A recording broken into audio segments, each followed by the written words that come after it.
Hello everyone, कैसे हैं आप लोग। फिर से मैं आपका एक बार हार्दिक हार्दिक अभिनंदन करता हूं।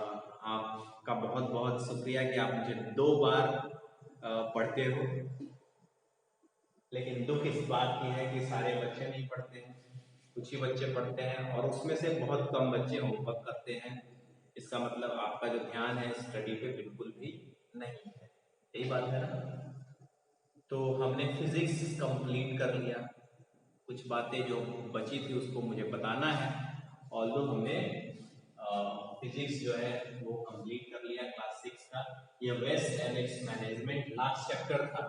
ठीक है, लास्ट चैप्टर था जिसमें हमने क्या पढ़ा, वेस्ट के बारे में पढ़ा और सबसे जरूरी इसके मैनेजमेंट। मैनेजमेंट का मतलब क्या, कैसे हम वेस्ट को डिस्पोज करें, किस तरीके से हम वेस्ट को डिस्पोज करें ताकि वेस्ट जो है हमारे सराउंडिंग्स को गंदा ना करे। ठीक है, वेस्ट में हमने पढ़ा कि कई तरीके के वेस्ट होते हैं। एक तो उनके ओरिजिन के हिसाब से हमने डिफाइन किया कि वेस्ट के 3 प्रकार होते हैं on the basis of their origin. कहाँ से निकलते हैं, तो कुछ घर से निकलते हैं, कुछ इंडस्ट्रीज से निकलते हैं और कुछ एग्रीकल्चर से निकलते हैं। तो हमने तीनों को डिफ्रेंशिएट किया, household waste, industrial waste and what, agricultural waste.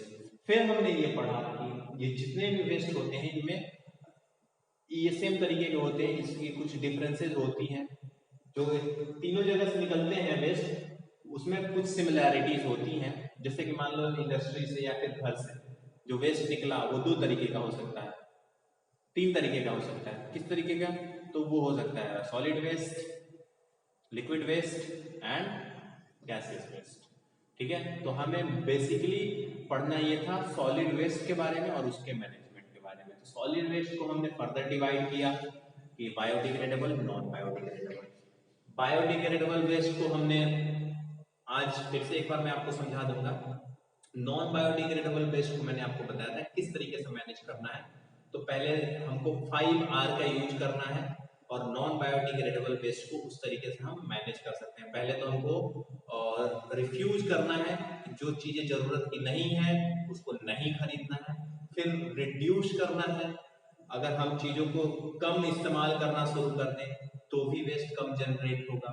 फिर हम क्या करेंगे, रिफॉर्म करेंगे, फिर रिसाइकल करेंगे, फिर से रीयूज करेंगे। इस तरीके से करके हम सॉलिड वेस्ट को क्या कर सकते हैं, मैनेज कर सकते हैं। तो मैनेजिंग सॉलिड वेस्ट में हमारा पहला क्या है, मैनेजिंग सॉलिड वेस्ट।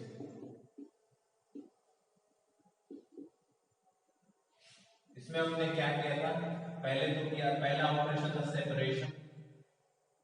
सेपरेशन मतलब अलग करना, सॉलिड वेस्ट को अलग करना कि बायो बायो है या नॉन बायो है, नॉन बायो है। ठीक है, ये फिर दूसरा काम किया हमने कि अगर नॉन बायोडिग्रेडेबल है तो इसको हम यूज 5 आवर्स, 5 आवर का यूज करेंगे और इसको क्या कर लेंगे, मैनेज कर लेंगे। Got it. फिर हमने क्या पढ़ा कि अब बताओ बायोडिग्रेडेबल, तो हमने नॉन बायोडिग्रेडेबल तो हमने मैनेज कर लिया, बायोडिग्रेडेबल कैसे हम करेंगे मैनेज। क्योंकि बायोडिग्रेडेबल तो बहुत ही फॉल स्मेल करता है, बदबू करता है, बैक्टीरिया होते हैं उसमें, कीटाणु पैदा होते हैं, वो तो काफी हमारे पॉल्यूशन, काफी हमारे एटमोस्फेयर को, हमारे सराउंडिंग को और भी ज्यादा गंदा कर सकता है और भी ज्यादा अनहाइजेनिक कर सकता है।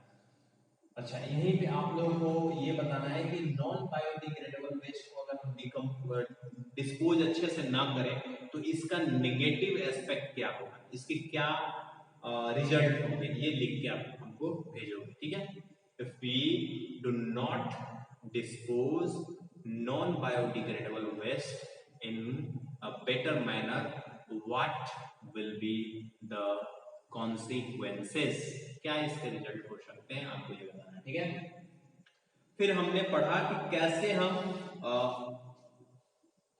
बायोडिग्रेडेबल वेस्ट को मैनेज करेंगे। तो हमने पढ़ा कि इसके 2 तरीके हैं मैनेज करने के। पहला है कंपोस्टिंग और दूसरा है, पहला है कंपोस्टिंग और दूसरा है क्या, लैंड फिलिंग। दूसरा क्या है, लैंड फिलिंग। तो पहले हमने कंपोस्टिंग में ये पढ़ा कि एक्चुअली हम क्या करेंगे, जितने भी बायोडिग्रेडेबल वेस्ट है उसको हम जमीन के अंदर डालेंगे, एक पिट डग करेंगे, एक गड्ढा खोदेंगे और गड्ढा खोदने के बाद से क्या करेंगे, मैनेजिंग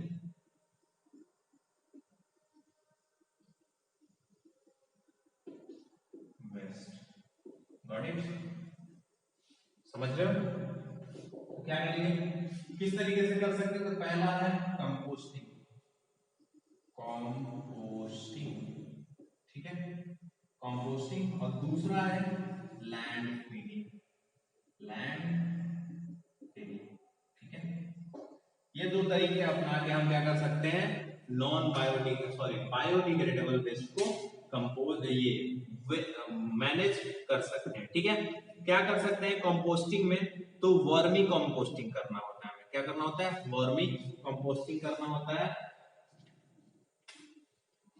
हम क्या करेंगे, एक डग को पिट को डग करेंगे, गड्ढा खोदेंगे और इसमें ग्रीन प्लस ब्राउन मटेरियल डालेंगे। फिर इसमें क्या होना चाहिए, एयर प्लस वाटर। ये सब चीजें हम इसमें पुट डाउन करेंगे। ग्रीन से मतलब जितने भी हमारे घर की वेजिटेबल्स हैं, सड़ी हुई चीजें हैं, बचा हुआ खाना है, छिलका है, सबको हम ला के इसमें डाल देंगे, ठीक है। फिर क्या करेंगे, ब्राउन, ब्राउन में क्या है, ब्राउन में हम क्या डालेंगे, ब्राउन में डालेंगे जो लकड़ियां हैं खेतों में, जो स्टाल वगैरह होते हैं, वो डेड बॉडीज हैं, गॉट इट, सूखे प्लांट हैं, सूखे हुए प्लांट हैं। इसमें हम हरे पत्ते भी डाल सकते हैं, ग्रीन में हरे पत्ते डाल सकते हैं, हरे छिलके डाल सकते हैं। इसमें क्या है, उसका ठीक उल्टा है, ब्राउन जो सूखी सूखी चीज है उसको डालेंगे। फिर एयर और वाटर को इसमें किसी तरीके से एंटर कराएंगे, गॉट इट। इसके बाद से क्या होगा, इसमें बैक्टीरिया का जनरेशन स्टार्ट हो जाएगा, बैक्टीरिया का जनरेशन स्टार्ट हो जाएगा और कुछ हफ्तों बाद से ये बन जाएगा कंपोस्ट। ये क्या बन जाएगा, कंपोस्ट या फिर कह लो मैन्योर, मैन्योर, ठीक है, खाद। इस मैन्योर को हम इस्तेमाल करेंगे खेतों में सोइल की फर्टिलिटी बढ़ाने के लिए, इसका इस्तेमाल करेंगे खेतों में सोइल की फर्टिलिटी बढ़ाने के लिए, ठीक है। कंपोस्टिंग में क्या क्या किया जाता है, कौन कौन सी चीजें डाली जाती है, तो green things and brown things. Green things includes all the vegetable peels, left out food, green leaves, okay, all these things are included in green। And brown में क्या होगा, जितने भी हमारे सूखे सूखे चीज हैं उसको डालेंगे। फिर एयर और वाटर रहता है, इसको हम डाल के ब्यूरिट कर देंगे, दफना देंगे। ब्यूरिट का मतलब नीचे डाल देना, जमीन के नीचे। और उसके बाद से इसमें क्या होगा, one type of composting is, इसी को हम क्या बोलते हैं, वर्मी कंपोस्टिंग बोलते हैं। इसको क्या बोलते हैं, vermicomposting, which involves the addition of red worm that look like earthworm. इसमें कौन होता है, इसमें हमको डालना है क्या, रेड, रेड वॉर्म। ये भी एक तरीके का वॉर्म है जो किसके तरह दिखता है, अर्थवॉर्म की तरह ही दिखता है। ये एक स्पेशल वॉर्म है, इसको खरीदना पड़ता है, इसको खरीदना पड़ता है ताकि बहुत जल्दी इस पूरे मटेरियल को क्या कर ले, डिकम्पोज कर ले, ठीक है। इसी को बोलते हैं वर्मी कंपोस्टिंग। इसको क्या बोलते हैं, vermi composting. So these worms act on the waste and degrade them into nutrients rich manure in 3 to 4 weeks। ये जो worm होते हैं, ये रेड worm होते हैं, ये 3 to 4 वीक में, 3 to 4 वीक में क्या कर सकते हैं, ये जो भी मटेरियल है इसको चेंज कर सकते हैं, किसमें, न्यूट्रिएंट वीक्स में चेंज कर सकते हैं इन चीजों को न्यूट्रिएंट, न्यूट्रिएंट मैन्योर, मैन्योर, ठीक है। और ये न्यूट्रिएंट मैन्योर क्या हो सकता है, खेतों में यूज हो सकता है। तो इससे क्या फायदा हुआ, हमारा जितना भी क्या था, वेस्ट था, जो गंदगी फैला सकता था अगर हम इधर उधर फेंकते, उसको हमने एक पिट में डाल दिया और वहां पे हमने रेड वॉर्म का यूज किया। रेड वॉर्म एक अर्थ वॉर्म की तरह ही दिखने वाला कीड़ा है, यूं कह लो, ठीक है, जो क्या करता है, इसमें डाले गए सारे मटेरियल को बहुत ही जल्दी, मतलब 3 से 4 वीक में वो उसको कन्वर्ट कर देता है, किसमें, एक न्यूट्रिएंट मैन्योर में, जिसको हम खाद बोलते हैं, ऑर्गेनिक खाद बोलते हैं। और इसका हम फाइनली कहां यूज करते हैं, in the improving the quality of soil, fertility of soil, soil के fertility को बढ़ाने में, खेती करने में इसका इस्तेमाल हम कर सकते हैं। समझ गए? नेक्स्ट, ये तो पहला तरीका है कंपोस्टिंग करने का, वर्मी कंपोस्टिंग, इसका नाम है क्या, वर्मी कंपोस्टिंग। सिंपल कंपोस्टिंग भी कर सकते हो आप। एक और तरीका है बायोगैस बना सकते हो। क्या बना सकते हो, बायोगैस। जितना भी सारा सामान है वो एक टैंक में डालो, टैंक में डाल के उसमें वो छोड़ दो, एक छोटा सा होल छोड़ दो पाइप से कनेक्ट करके, वो क्या होगा, वो उसमें गैस बनेगी, गैस बनेगी, गैस बनेगी, और आपका वहां से गैस निकलेगा, जिसका आप इस्तेमाल कर सकते हो कुकिंग में और लाइटिंग करने में। तो वहां पे भी आप वेस्ट को क्या कर सकते हो, मैनेज कर सकते हो इस तरीके से भी। लेकिन आपको पढ़ना है कंपोस्टिंग, कौन सा, तो वर्मी कंपोस्टिंग करके हम अपने घरों से निकलने वाले वेस्ट को मैनेज कर सकते हैं, डिस्पोज कर सकते हैं, बिना गंदगी फैलाए उसका फायदा उठा सकते हैं। ये देखो रेड वॉर्म जो होते हैं ना, ये मल्टीप्लाई होते हैं। अगर आप इसमें 10 रेड वॉर्म डालते हो तो ये आपके खाद को तो बढ़ाएंगे ही, मतलब इसको डिकम्पोज करके खाद में चेंज करेंगे, खुद भी इनकी संख्या बढ़ जाती है, और जब इनकी संख्या बढ़ जाती है तो आप इनको बेच सकते हो, बहुत महंगे में बिकते हैं, ठीक है, समझ रहे हो ना। नेक्स्ट है लैंड फिलिंग। लैंड फिलिंग मैंने आपको कल बताया था कि शहर में जब बहुत ज्यादा बायोडिग्रेडेबल वेस्ट जनरेट होता है तो उसको लोग प्यूरिट कर देते हैं लैंड के अंदर, ठीक है, लैंड के अंदर उसको प्यूरिट करके और उस पर लीप लगा देते हैं ऐसे, और लीप लगाने के बाद से ये कुछ दिन में क्या हो जाएगा, सड़ जाएगा, सड़ के ये मिट्टी में मिल जाएगा, डिकम्पोज हो जाएगा। ये क्या हो जाएगा, डिकम्पोज, ठीक है, डिकम्पोज हो जाएगा। डिकम्पोज होने का मतलब ये मिट्टी में मिल गया। अब यहाँ का जो पूरा एरिया है वो क्या हो जाएगा, बहुत फर्टाइल हो जाएगा, तो यहाँ पे हम गार्डन उगा सकते हैं, गार्डन, ठीक है।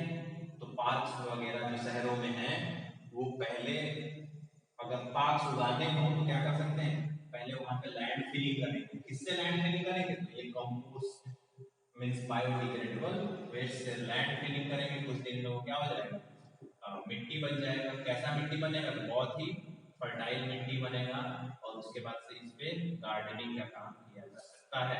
इस तरीके से क्या होगा, शहर को खूबसूरती मिलेगी, लोगों को बैठने के लिए गार्डन मिल जाएगा, ओके, हरियाली मिल जाएगी, और जो भी घर से निकलने वाले क्या थे, वेस्ट थे, उनका भी सही तरीके से डिस्पोजल हो गया, कोई गंदगी नहीं फैली।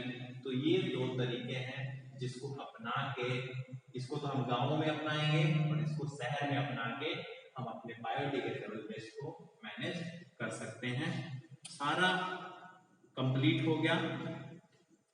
आप क्या करोगे, ये असेसमेंट जोन है, इसको आप लोग लिखोगे, करोगे, और यहाँ पे जो भी रेड कलर में लिखी हुई चीजें चाहिए, what is biodegradable, what do you mean by composting, garbage क्या होता है, नॉन बायोडिग्रेडेबल क्या होता है, रिसाइकल क्या होता है, टॉक्सिक वेस्ट क्या होता है, वर्मी कंपोस्टिंग क्या होता है, इन सबको आप डिफाइन करोगे, ठीक है। डिफाइन करके मुझे भेजोगे, ऑब्जेक्टिव क्वेश्चन कर लोगे, सारा किताब पे ही होना चाहिए। और फिर आप ये फॉलोइंग एफ वाला जो क्वेश्चन है, follow the answer the following question in brief, 8 question करके मुझे भेजोगे, ठीक है। Thank you, have a nice day, bye bye.